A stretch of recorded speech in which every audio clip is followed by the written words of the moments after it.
Hello everyone and welcome to the Trada webinar, Advanced AdWords Tools.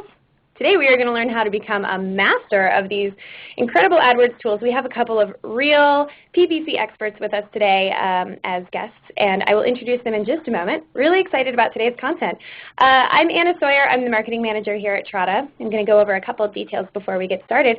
First of all, we will be taking questions through the chat today, so please type in your questions as you come up with them. We will answer as many as we possibly can at the end. We love your questions, and especially because we have some serious AdWords experts in here today, send us your tough questions. Secondly, if you would like to tweet about today's webinar, please use the hashtag AdWordsTools. We will give away an Amazon.com gift card to one of the people who tweets about the webinar today. Really easy way to win 25 bucks. Tweet some of the things that you learned. Share them with your friends. We're going to have some really in-depth content today, so please share that around. Finally, this is being recorded, and you will receive a copy of the slides and the video recording in your email later today, so look for that. Now, it is my pleasure to introduce Terry and Joey from CPC Search. Terry, do you mind jumping in and telling us a little bit about what your agency does and your experience working in search? Oh, you bet. Thanks, Anna. We are a full-service SEM agency, and we are focused just on pay-per-click. And so that means we spend most of our time in Google AdWords, and then a little bit with Bing, Facebook, LinkedIn, and things like that. So we have a team in San Francisco, and we have some remote folks in remote, and that's all we do is focus on servicing clients to grow their profits with their pay-per-click programs. Great, awesome. I'm hearing a little bit of feedback that your mic is very quiet, Joey, so I'm actually going to back off on the mic a little bit, and if you can maybe speak up just a little bit. Everyone, that's Terry, and Joey is also in the room. Joey is also from CPC Search. Joey, can you talk a little bit about your experience working in PPC? I sure can. Can you guys hear me a little bit better? Everyone, give us a little feedback. We'll get Terry's microphone turned up. So my role here is good.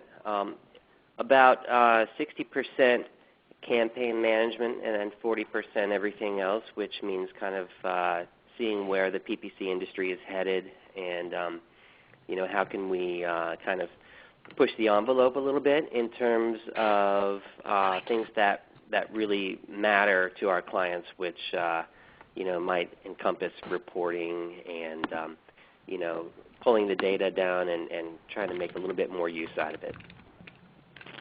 Awesome. And everyone, I'm really not exaggerating when I say that these guys are serious experts. First of all, they actually reached out to us, wondering if we were looking for guests on our webinars. And then when we started coming up with topic ideas, I was immensely impressed with just the breadth of knowledge, the, specific, stories that you guys had to tell about some of these tools. And we are going to jump in and look at some actual screenshots from, actual campaigns that you guys run and talk about, real stories, potential pitfalls, potential, there are a lot of ways that we can use these tools. So I'm going to move right along. Everyone, please go ahead and follow Terry and Joey on Twitter. I'm sure they have lots of things to say about search. So moving right along, you guys know that AdWords is incredibly powerful. All of these Google tools have all of these things built in to basically give you everything you need. But these specific tools that we're going to talk about today, and we're going to talk about 3 of them, are things that you don't necessarily find in your regular AdWords dashboard. But they may change the way that you think about AdWords. So before we kick off, I would like to do a quick poll just to get an idea of who our audience is here today. And so Terry and Joey can kind of get an idea of how to talk to people. So if you don't mind going ahead and clicking directly on your screen to answer this poll, what best describes, how you work with AdWords? Are you, running AdWords for your business and you have a certain amount of experience, less than a year, 1 to 5 years, or are you working as an agency? So I'm going to give you just a moment to finish this poll, and we will go right to the results in just a moment. I'll give you 10 more seconds. Please go ahead and click right on your screen.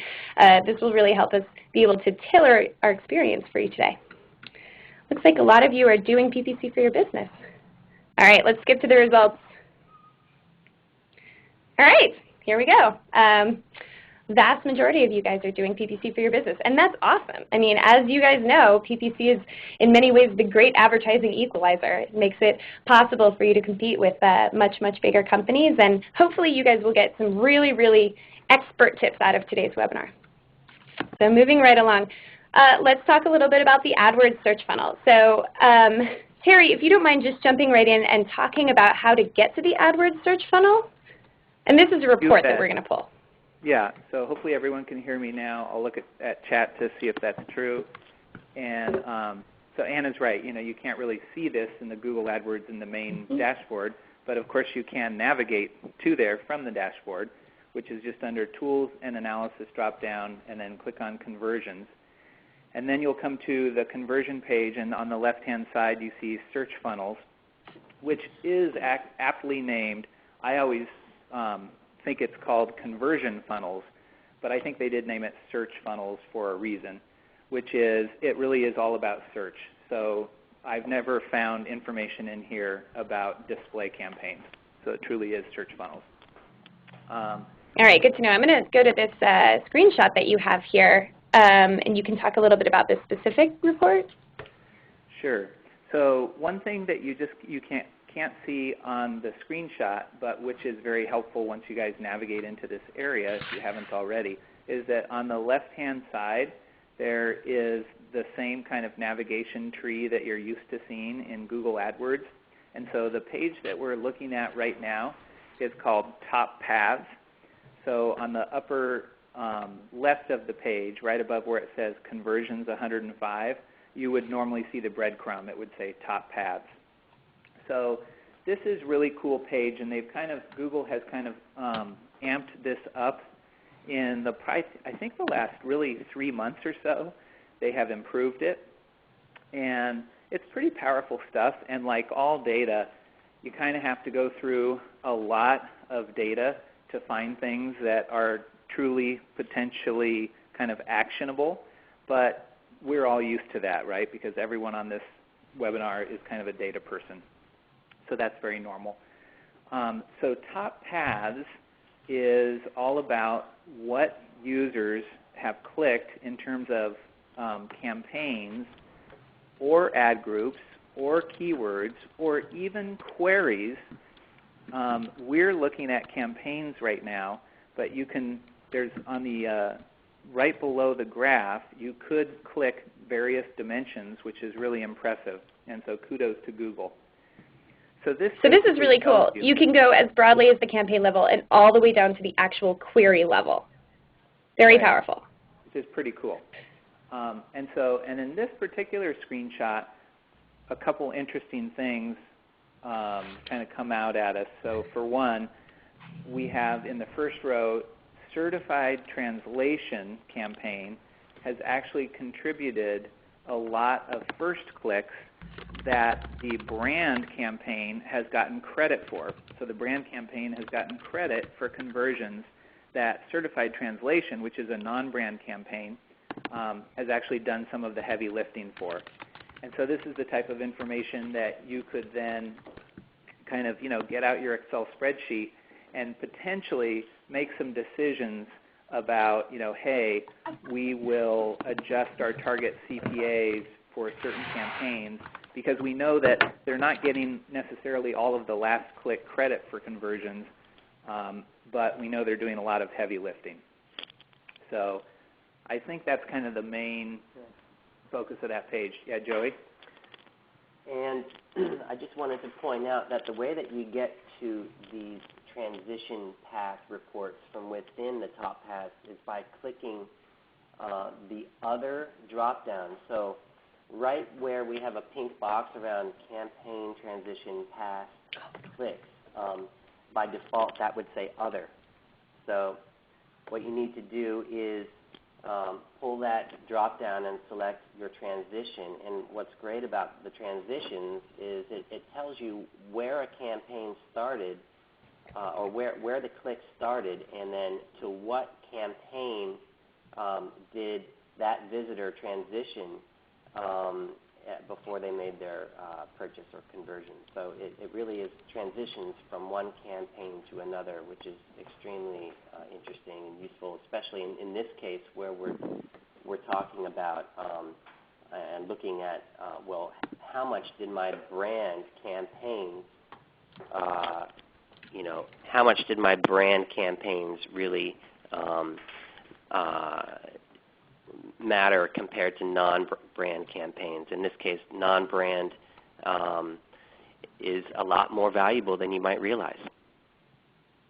And guys, we have a couple of other screenshots. Do you want to go ahead and derive those and talk about the other screenshots that we have? I don't want to stay on this one for too long because I think we may have some awesome other information in the next slide. You so bet. You guys can go ahead and click the next I'm slide. going to go to the next slide. So here we see at the keyword level, we see that on the right-hand column there's a click-assisted conversions divided by last-click conversions. So when you see numbers going higher and higher, that means that certain keywords are doing more of the heavy lifting that they're not exactly getting credit for. So it's the same idea as the last slide. And in this case, one of the action items might be, okay, let's pluck some of these keywords that we know are doing a lot of the heavy lifting, and maybe you give them their own ad group or their own campaign, and potentially you set a target CPA that is higher than it was because you know that they're doing a lot of the heavy lifting and other keywords are getting more of the credit. So right. So simply because we think these are more likely to convert, we should be willing to bid a bit more on them. That's right. So whereas cool. What we call assists, the previous slide, top paths, showed you more specific information, the actual campaign names, whereas this shows you just kind of, hey, this assisted. We don't know where it went to or who got the last click credit, but it's basically you'd use this information in the same way.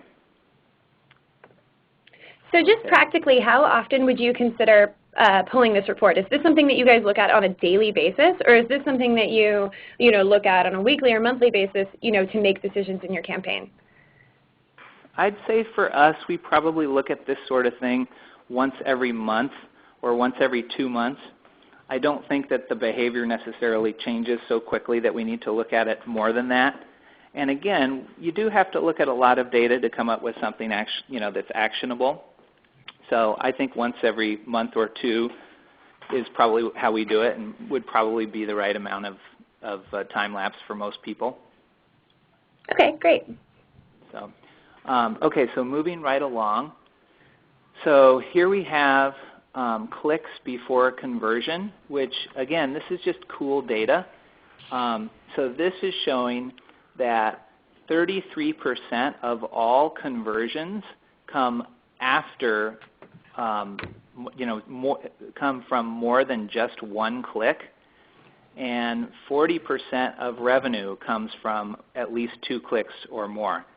So the way you'd use this information is probably a little blurrier than the previous slides, but for instance, if you are doing weekly reporting, this is kind of good to understand. If you're looking at a last 7 days of data, then you can calculate how many additional conversions you may expect to see if you were looking at that exact same time period, but a week later or 2 weeks later or 3 weeks later. So this is just good to know. The time lag is good to know because Google AdWords measures everything. It attaches conversions based on the last click. And so conversions can keep kind of dribbling in after the time period. And so this gives you a good sense of that. Oh, go ahead. So just to be clear, this is a way for you to sort of predict how many conversions you'll get within a given time period based on how many clicks it took to get a conversion? So this data would help you to understand that when you're looking at a certain period of time, like if you're looking at the time period of yesterday, how how many more conversions can you expect to get if you look at that same day, but you do it a week from now or 2 weeks from now. Great. Yeah, this helps you get a handle on that. And I think we've all kind of done that where, we're looking at yesterday's data or even today's data or last 7 days of data, and we're like, oh my God, things look so low. Where are all my conversions? Later you check that same time period, and it's like, oh, things look a lot more normal now. So this kind of, puts hard numbers around that. And then it also kind of reminds you that, hey, a lot of conversions and revenue require more than just one click and more than just one impression. And so the next slide is that same kind of screenshot of the same type of data, but with impressions. Okay, so this is saying that 64% of all conversions only come after at least 2 impressions, and 69% of revenue after at least 2 impressions. So, and that's a little bit also, I would say, of an argument about kind of, cast your net wide. Test a lot of different keywords and look at search funnel data so that you can really understand, a little bit better the value that certain campaigns or ad groups or keywords or even queries are delivering. And now, I'm not sure if you mentioned, oh, go ahead. Well, I was just going to respond. Someone is asking, how do we get to this page? And it's a good question. So after you've clicked into search funnels, then on the left-hand navigation, this particular report can be found by clicking on path length.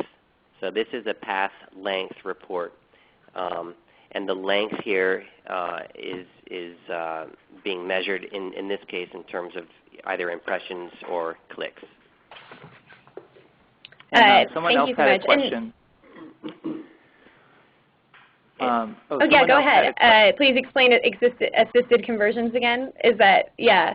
Guys, if you have questions, go ahead and type them into the chat box. We'll get to most of them at the end, but I do think these ones are very topical. So let's answer Josh's question about explaining assisted conversions. Do you mind kind of running over that again? Sure. An assisted conversion means that a certain campaign or keyword or ad group or even search query was clicked on, so that a user clicked on your ad, but then that user did not convert until they clicked on another of your ads, which would be attached to a different keyword or campaign or ad group. So Google will attribute the conversion to the most recently clicked ad, right, or keyword bid, or keyword. But it can be important to know that even though keyword B got credit for the conversion when you look in Google AdWords, actually keyword A assisted in that, because before the user converted, they also had clicked on keyword A. So that as marketers, we can think about this in different ways, but one of the ways to think of that is that this was keyword A assisted in that conversion, and you would only understand that if you navigate to search funnels. And it's worth mentioning that this is a concept that is prevalent throughout all of marketing. The idea of an assisted conversion doesn't necessarily always come from within search. I mean, we often think of social media as being an assist. There's this perhaps antiquated but still there idea that a customer needs 5 touch points before they convert. And what AdWords has done is they've provided with this report specific insight into whether more than one click on a couple of different ads or triggered by different queries assisted a single conversion. And so this can really help you to understand how customers are thinking and get into their minds. That's right, and it's multi-channel attribution is something people pay a lot of money to have. So I prefer to think of this as multi-click attribution, and Google really does do a good job at tracking this and then kind of showing you, well, this keyword over here may have had more of an assist role than you realize. So what do you do with that data next? Well, you might want to compare that data to, well, let's just take a look. What is our CPA for that keyword? Maybe we need to actually set a higher target CPA for it and be willing to spend a little bit more if it's going to have such a strong role in assisting. And I also wanted to just point out that Avinash Kaushik, who is self-proclaimed Google evangelist, he really likes this particular report and all of the search funnel reports. But for this one, he says, it's very helpful to look at the number of visits that it takes to convert your visitors. Not everyone wants to marry you on the first date. So how many dates is it going to take? And the way that we work with this data is we help clients improve their funnels and improve their landing pages so that we can see that number go down. Essentially, we want to see the number of conversions that occur after just one click, on that first click. We want to see that number of conversions going up and everything else going down as a result of optimization. So I'd like to go ahead and move along because we have two other AdWords tools to cover. Guys, if you have more questions about the search funnels tool, please continue to type them in. We'll get to as many as we can at the end, and then if by some terrible disaster we don't get to your question, we are so happy to follow up after the webinar. So I'm going to go ahead and move along and talk about AdWords campaign experiments. Now, we covered these in a webinar a couple weeks ago, so I'm going to zoom right through these introductory slides and then get to the part where Terry and Joey can talk about their specific experiences using AdWords experiments. So one thing that is really impressive about AdWords experiments is that it allows you to test changes on portions of your campaign. So, best practices indicate that you should always be testing things throughout the lifetime of your campaign, whether it's A/B testing ad copy or testing negatives or just adding new keywords, seeing what works. You should constantly be testing because the market is always changing and because there's always room to optimize. But one thing that's really cool about AdWords is that it allows you, AdWords experiments, is that it allows you to A/B test in a real-time way. So I'm just going to talk about it in a second. You really can test anything, but some of perhaps the most popular things to test are things like bid prices, ad group structure. And as I was saying before, the primary difference here is that you are taking a small portion of your campaign and testing a change, so you're testing it at exactly the same time. Now, previously, before AdWords experiments, if you wanted to test a bid price change, you would simply change the bid price and then test the before and after. But that's not a real scientific experiment because it's not going on at the same time. How do you know that the test you were doing before didn't have some type of seasonality or, so this is a much more scientific way to test this. So I'm going to go right into how you get here. This is incredibly simple. For a given campaign, under settings, just click experiment and it will allow you to set up a few parameters. So you can specify your experiment settings. And then here, you can do a 50-50 split, a 10% split if you want to do something that's really crazy. The fastest way, this is like literally cut and pasted from Google's how-to, but they say that the fastest way to do it is a 50-50 split. So guys, do you have any comments before we go to your screenshot? No, I think you've run through it very well. So the two things are you can kind of reduce your risk. So if you have experiments that you think are a little potentially crazy, you don't have to set a 50-50. You can say, I only want 20% of the traffic to go to the experiment, and that's pretty valuable. And then the number two thing is that Google helps you with statistical significance. So sometimes that just can be a nice thing to have. And one thing. Go ahead. Keep in mind the default for the end date is set at 30 days from start. So if you think you're going to need more time than that, then you want to go ahead and specify a later date. So if you have really low volume, for example, and you want to get enough to have statistical significance. And one final thing to remember is, yes, you are testing, but if you're testing something like bid price changes, you do have to pay for those. So keep that in mind if you're going to test jacking your bid prices way, way up. All right, guys, let's jump right into the screenshot. Now, this is something, this is an actual experiment that you guys ran. That's right. Yeah, so this is an actual experiment we ran. And let's see, the things I wanted to kind of talk about here are this, and this took me a while with, AdWords experiments.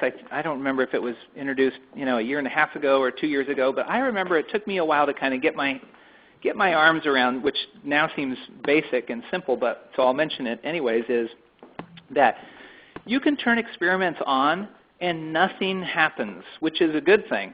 So the infrastructure is there, and you've turned it on, and all that means is Google has added some things to enable you to start testing.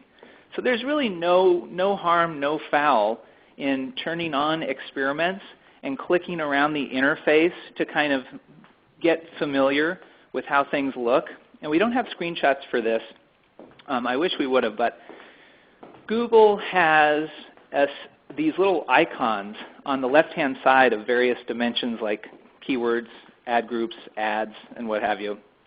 And so these little icons, they look like a little scientific, like a chemistry beaker. And so if the chemistry beaker is empty, there's no kind of, I think it's green liquid that they show, then that means it's control. So that dimension is control dimension. And if the beaker has green liquid in it, then that's your experiment dimension. And if you set up an experiment, and let's just say you're doing a bid experiment. So you go into, and this is another thing, I apologize for not having screenshots of this, but let's say you turn on experiments and settings, and you navigate now to, let's say, an ad group, and you want to do a bid experiment. So now you're looking at a bunch of keywords in an ad group, and what you would do to kind of be able to see the control and experiment areas where you could tweak bids is you click into your segments drop-down, and then you click experiments on your segments drop-down. And then you'll see these cool beaker icons and things. So that's where you would set your experimental bids as an example. And so again, let's say you set an experimental bid on a Monday, and then 2 weeks from that Monday, you come back and you want to look at the results. And let's say you can't really remember when you started the experiment. Maybe you started the experiment, on a certain day, and then you didn't really change bids until a couple days later, and you just can't remember. Well, it doesn't really matter. You can look at any time period you want. You don't have to remember when you kind of, tweaked your bids in the experiment, because Google will figure that out for you, so that when you're looking at the data, you will see a row of data that says outside experiment. So, and that's what you see there on the screenshot. So it's just kind of, that infrastructure is nice. Google will know and will tell you, hey, this is, you're looking at a certain time period, and that wasn't all the experiment. So you've got outside experiment, then you've got control, then you've got experiment. So now, I just want to read through any of the questions here. No, I do remember from our conversation earlier that you said make sure when you run your experiment to check everything just to make sure Google didn't miss anything or you didn't miss any data. Don't inherently trust Google to run your experiment as impeccably as you would like. So I remember that from our conversation. Make sure nothing is totally missing. True. Make sure, don't trust them, implicitly. So, okay, guys. So yeah, that's a great thing to remember. I'm going to touch on that in 2 seconds. But before I do, so you see those cool little carrots, those up and down arrow things? So when you see the two gray up and downs, there's one up, one down, and they're grayed out, then of course there's no statistical significance there.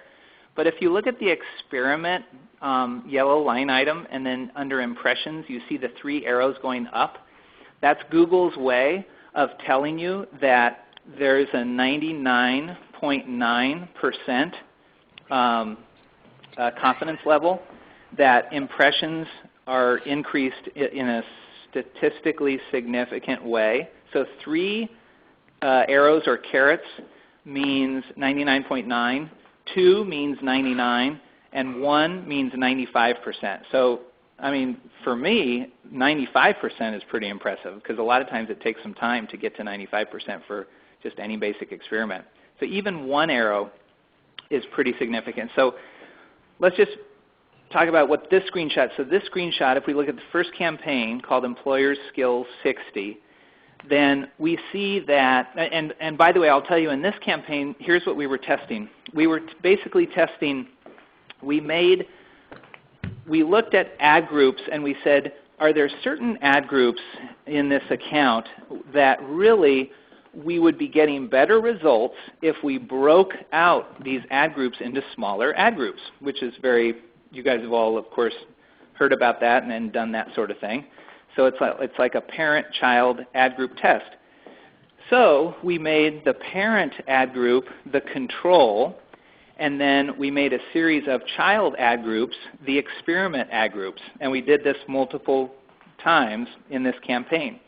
And so what these results are telling us when we navigate out to the campaign view, and Google is kind of rolling all this stuff up, is that actually for our child ad groups, when we tried to break things out more granularly and write ads that were a little bit more tweaked to kind of smaller segments of keywords, impressions did go up on a statistically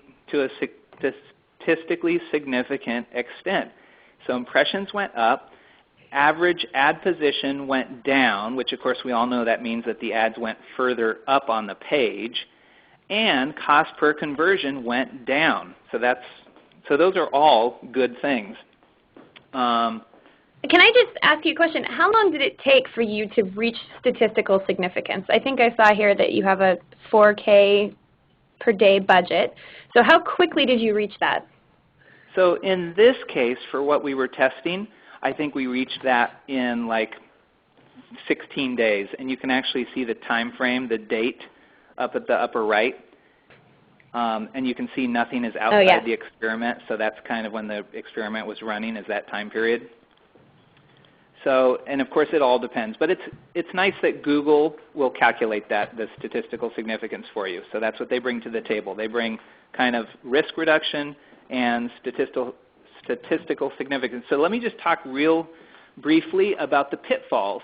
And these pitfalls they're general, but we have seen them in very specific ways. And Anna already touched on this, which is whenever you're looking at any data, and certainly that includes AdWords data, you have to look behind the curtain. And so what I mean by that is, let's say in our parent and child ad group experiments, let's say that some of the child ad groups, we wrote very similar ads, but maybe Google gave some of those ads only limited approval or even disapproved some of those ads. Whereas in the parent ad group, the ads were running the whole time. Well, Google's not going to really know that. Google's not going to say, oh, hey, man, you got to check because actually the control and experiment were really not treated equally because we, erroneously disapproved one of the ads in one of your child ad groups. So you've got to kind of look behind the curtain and look at the data to make sure that it is a true experiment and that nothing is kind of messed up about it. And I remember I do want to, oh, sorry, go ahead. Go ahead. I was just going to say if Joey had anything to add. No, I think that's awesome. I do want to move ahead to our next tool in just a moment, but I did think there was one other nugget from our conversation before the webinar that I thought was really important, which is that when you are experimenting on bidding, segmenting out results on an ad position basis can help you to understand your data better. Is there any way you can talk about that just for a moment? Yeah, that's totally true. I think that's kind of, to me this is really advanced. And this actually was the idea of one of our clients who said, why don't we even break things out based on ad position? Because even though Google's chief economist Hal Varian kind of famously said three or so years ago that in aggregate conversion rates don't really move based on ad position, they're fairly stable whether you're down in ad position 6 or up at ad position 1 at the top of the page. And of course click-through rates vary greatly, but conversion rates don't vary too much. But it's different for every advertiser. It's different for every AdWords account. So you may want to check that. And in our tests that we did more recently, which were bid tests as opposed to these ad group parent-child tests, we actually found that when we moved bids up fairly aggressively, it was a good business decision, but only for keywords that were already in the top, say, 2 ad position or better. And for keywords that were lower down on the page, moving bids up basically resulted in kind of more traffic but less relevant traffic, and conversion rates actually for us did decrease. Wow. So yeah, it was just about segmenting the information, which I really wouldn't have thought about because I've kind of, would have been more to the school of, hey, Hal Varian says they don't change much. I haven't really seen them change much. But in this case, we did see it. So the way we now use that information from that experiment is that when we're doing bid optimization, we actually do look at ad position as kind of a separate cohort. We didn't pull those keywords out and put them in their own campaigns or this and that, but we do, using AdWords Editor, we will look at top position keywords, and we'll know that potentially we can be more aggressive on bid increases for those keywords. And guys, Joey just made an excellent point in the chat, but trust your own data. Don't listen to the experts. Listen to them for tips, but don't listen to them for how your own campaign will work. Remember to always look at your own data. That's an excellent choice, or an excellent point. So guys, I want to be respectful of your time, so I'm going to quickly move on to our next tool, which is the AdWords Conversion Optimizer. Now, this is something that came out in AdWords not too terribly long ago, and it almost seems like it's too good to be true. It almost seems like one of those things that, should make your life just so impeccably easy. And frankly, I think that it does. So let's move along and talk a little bit about what the AdWords Conversion Optimizer is. So basically, this is a tool that Google has created where they use your conversion rates to hopefully avoid unprofitable clicks and save up your budget to spend on more profitable clicks. And it's, when I was talking with Terry and Joey earlier, one of the things they really cautioned about is that it's a great tool if your campaign is very mature, very stable and organized, if you're not planning to make any big reorganization changes soon, and that it works best when your campaign is really, really built into those little small ad groups and is thoughtfully organized, and that there are a few things that you need to do to curate your campaign sort of gently throughout the lifetime of your conversion optimizer to make sure that it works properly. So guys, do you have any thoughts before we move into how to get there? No, I think that sums it up pretty well. So awesome. Yep, here's how you get there. Within a given campaign, just click on Settings, and then you will automatically be set. The default is to focus on clicks. Here you're going to focus on conversions. Now, Google won't allow you to select Conversion Optimizer unless you've had 15 conversions in the last 30 days. They want to make sure that you have enough volume to be able to make intelligent decisions. So I don't know if you guys want to talk sort of holistically about kind of how they make these, how they avoid these unprofitable clicks before we go into some of the tips. Sure. Yeah. So as memory serves, Conversion Optimizer works on, it's kind of rules-based, and it's kind of based on expected query conversion rates, so query and keyword, but mostly query. And it also does take into account geography. That's, I think, the biggest element, where if you have multiple geographies in the same campaign, not necessarily just countries, it could be that for some reason the western states convert better for you than the eastern states, for example. Google will take that into account without you having to break out western states into their own separate campaigns. And then also user browsers and day part information. So there is a lot of information that Conversion Optimizer can take into account.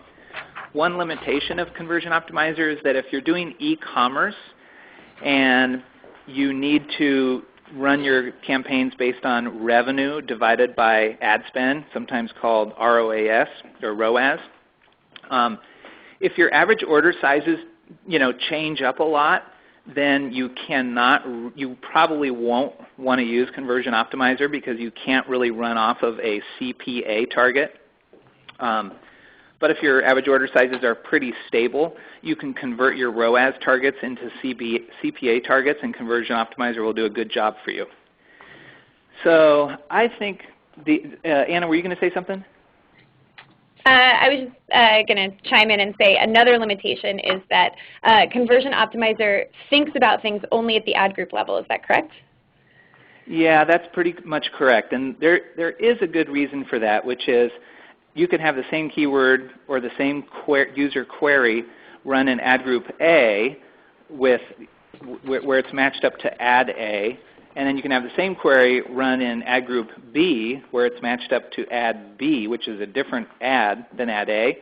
And Google knows that you can't necessarily translate expected conversion rate from one ad group to the other. So basically it does work off of ad groups, and that's why we say it's probably in most cases much better to run Conversion Optimizer for campaigns that you feel are somewhat mature, that you're not going to go break out 50 child ad groups from 10 parent ad groups and that sort of thing. Let's see. And then the other thing is, the main points are Conversion Optimizer, good. As long as you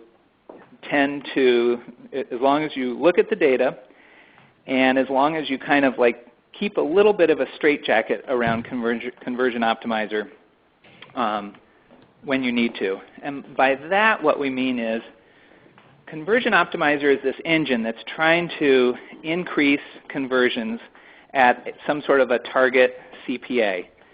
And Google is not at all bashful about testing different query and ad combinations, which really means different query and ad group combinations.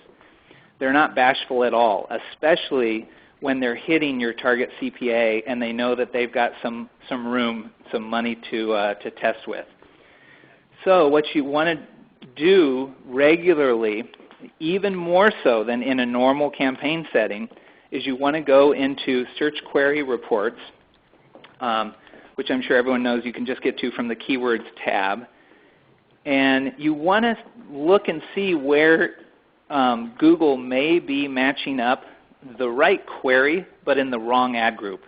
And you want to do a good job of adding negative keywords, either exact phrase or broad, in those ad groups. Joey, anything else? To me, that's the main thing about your so in some ways you're kind of straitjacketing Google so that Conversion Optimizer gets you the benefits that you want, but without kind of testing and kind of wasting your money. And the only thing I would add to that is the way that we're so able to say that with such clarity is we've made, we've learned from mistakes or we've learned from our experience. You really do have to be careful with these ad groups and campaigns and bids, and straitjacketing is kind of a really good word for it, and there's more than one way to do that. That's right. And that's always the best endorsement. We made these mistakes so you don't have to. That's right. And then, just for another kind of a real-life pitfall is we had a client before we came on board was using Conversion Optimizer very successfully, and this was a kind of a free credit card trial, so the user had to put in their working credit card. So those are the conversions we were measuring. But the client, the advertiser, added a bunch of countries to a campaign that had been running Conversion Optimizer for months and months and months.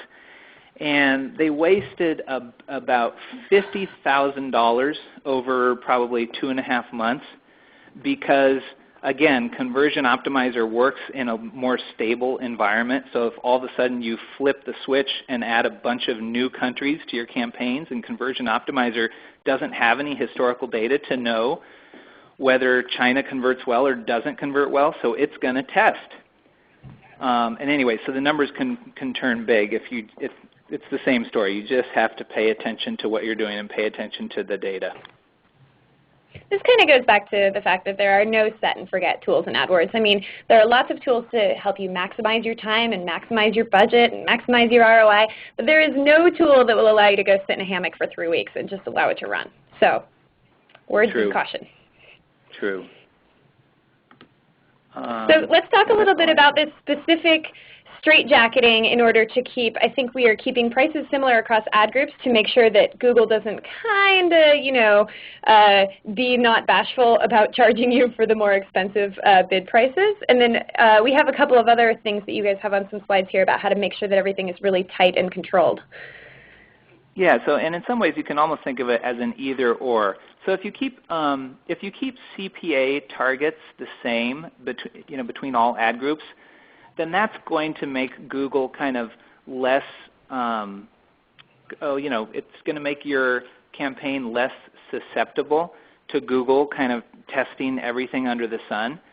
And if you have some ad groups in a campaign with a CPA target of, say, $5, but then you have some other ad groups where you wanted to give it more leash and you have a CPA target of $10, if Google sees that there's room there over in those $10 areas, it might test things that it already knows don't work in your $5 ad groups, even though those things were actually, they're supposed to run in your $5 ad groups. That's why you created those ad groups, was that so that those keywords could run. But Google's going to say, no way, man, you're giving me a bigger target over here, which is easier to hit. Even though this doesn't work well in the ad group for which you meant it to be, we're going to go test it in this other ad group because you're giving us some extra leash. So you've got to be extra kind of attentive if you're going to have separate CPA targets by ad group in the same campaign. Can you guys talk specifically about how successful this has been for you? So Google says that you can get double-digit increases in conversion while paying the same amount by using this tool. Have you seen that to be true?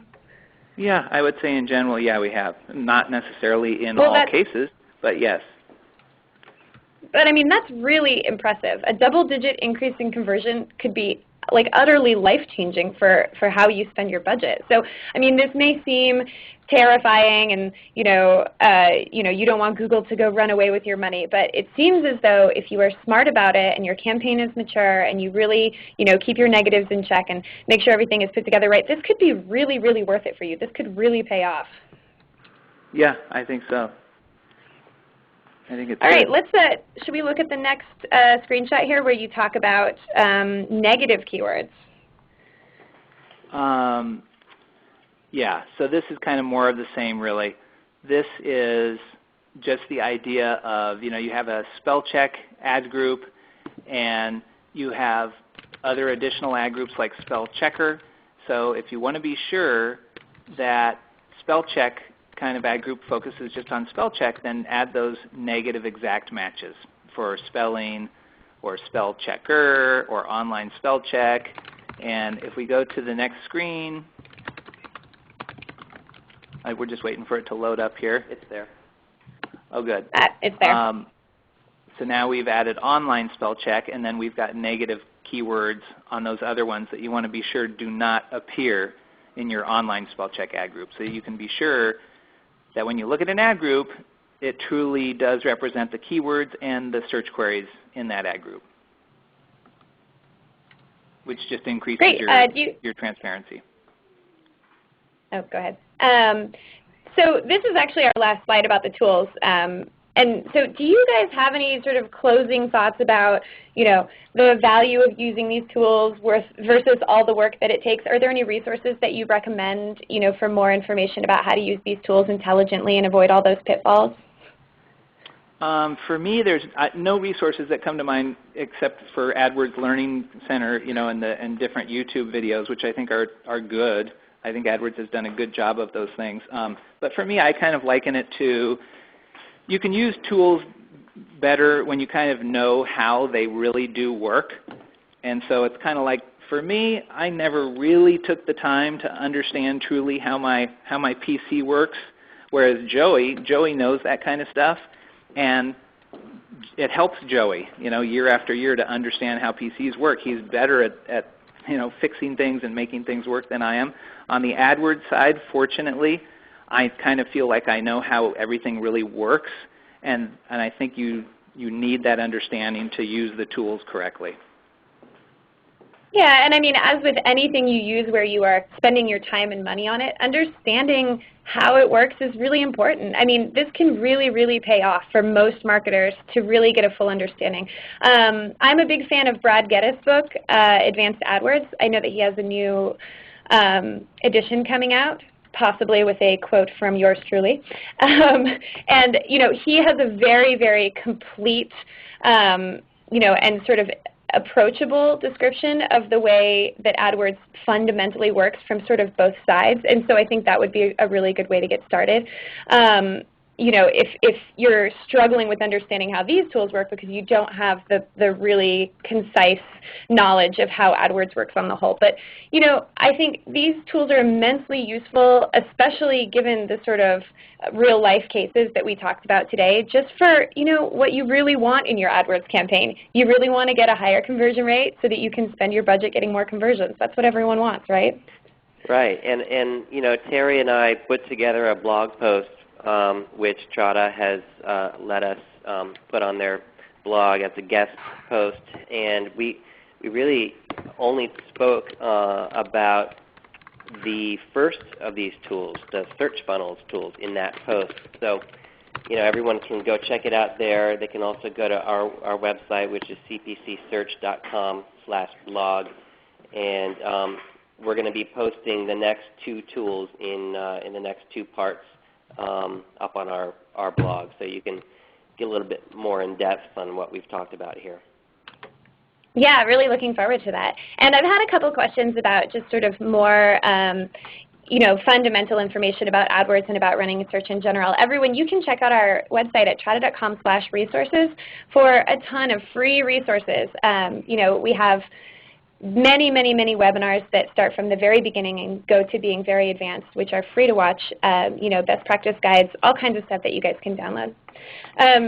So we're going to get to the questions in just a moment, but next, sorry folks, we do not have a webinar next week. I will be at SMX West, so if you will be there in San Jose, come visit me at booth 319. If you've always wanted to find out what I am like in real life, you can come by. I will be happy to talk to you. And then we will be back the following week with our regular webinar series. And Sarah, the awesome marketing intern, is flailing over here in the corner wanting me to let you guys know that she will be there as well. So I'm going to talk to you guys just for a moment about how Trada can help you guys with paid search. We have a little bit of a different type of solution. We actually have a marketplace of experts. They live all around the world. They're certified. These people have been doing search for a long time.